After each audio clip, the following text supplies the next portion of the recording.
warahmatullahi wabarakatuh. Salam sejahtera untuk kita semua. Semangat pagi, salam Renters.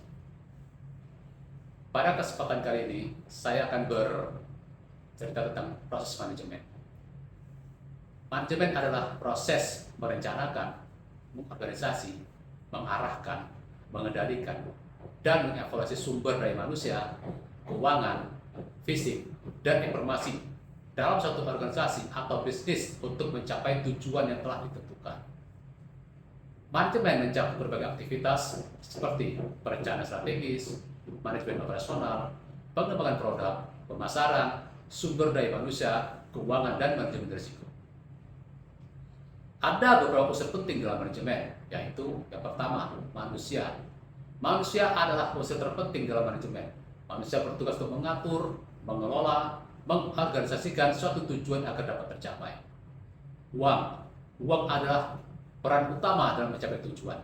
Contohnya, dalam suatu organisasi pasti membutuhkan biaya operasional yang tentunya itu akan membutuhkan uang. 3. Material.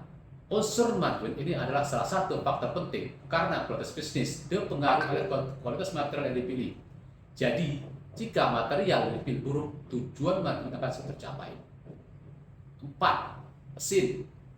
Dengan adanya mesin atau teknologi, pekerjaan yang dilakukan oleh sumber daya manusia pasti akan lebih memudah dan tujuan akan lebih cepat tercapai. 5. Metode. Unsur ini mempengaruhi kinerja dalam sebuah manajemen. Jika metode yang dibuat berdasarkan target, fasilitas, waktu, uang, dan kegiatan bisnis, kegiatan manajemen pasti akan berjalan lebih lancar. Unsur ini juga perlu mendapat campur tangan manusia agar dapat tercipta dengan baik. 6. Pasar konsumen atau pasar merupakan elemen yang sangat penting. Tanpa adanya pemasaran, barang tidak akan terjual. Hal ini karena tidak adanya permintaan yang bisa membuat produksi akan terhenti. Hal itu berhubungan dengan pentingnya untuk mengetahui minat apa yang baik dicari oleh konsumen. Tujuan dasar manajemen ada dua. Yang pertama adalah efisien, yaitu menggunakan sumber daya dengan bijak dan dengan cara yang hemat biaya. Kemudian efektif, yaitu membuat keputusan yang tepat dan berhasil menerapkannya.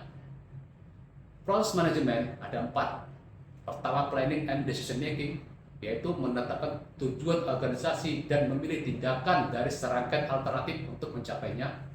Yang kedua, organizing, menentukan bagaimana kegiatan dan sumber daya akan dialokasikan.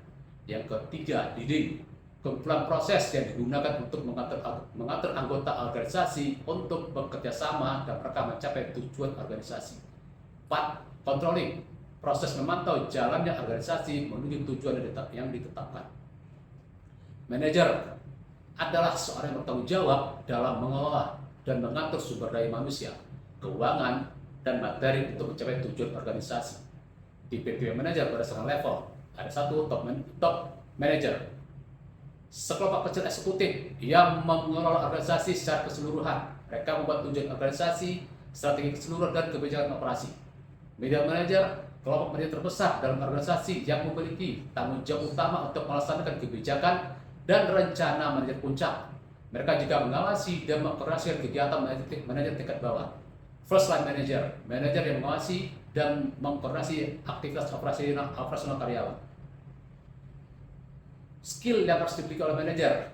Pertama, teknikal, keterampilan khusus yang diperlukan untuk dicapai atau dipahami berkaitan dengan jenis pekerjaan yang dilakukan dalam sebuah organisasi. Interpersonal, kemampuan untuk berkomunikasi, memahami dan memotivasi baik individu maupun kelompok.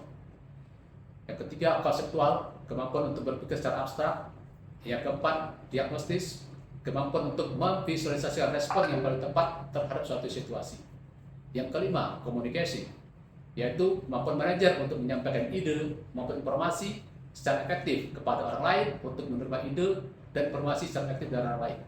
Yang keenam, decision making, yaitu kemampuan untuk mengenali dan mendefinisikan masalah dan peluang dengan benar dan kemudian memilih tindakan tepat untuk memecah masalah dan memanfaatkan peluang. Yang terakhir, time management, kemampuan manajer untuk memprioritaskan pekerjaan, untuk bekerja secara efisien, dan untuk mendelegasikan dengan tepat waktu.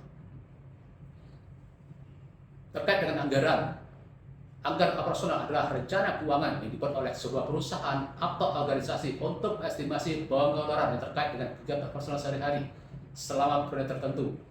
Misalnya dalam 1 tahun, anggaran operasional mencakup biaya-biaya seperti gaji karyawan, biaya listrik, biaya telepon, biaya bahan baku, dan biaya administrasi. Yang terakhir, sumber daya manusia merujuk kepada semua orang yang bekerja dalam suatu organisasi atau perusahaan, termasuk karyawan, manajer, dan staf. Paradigma pengelolaan SDM semula hanya berfokus pada business impact, menjadi berfokus pada outcome, kapabilitas SDM, budaya, dan organisasi di dalam bisnis. Demikian yang bisa saya sampaikan pada kesempatan kali ini. Terima kasih dan selamat pagi.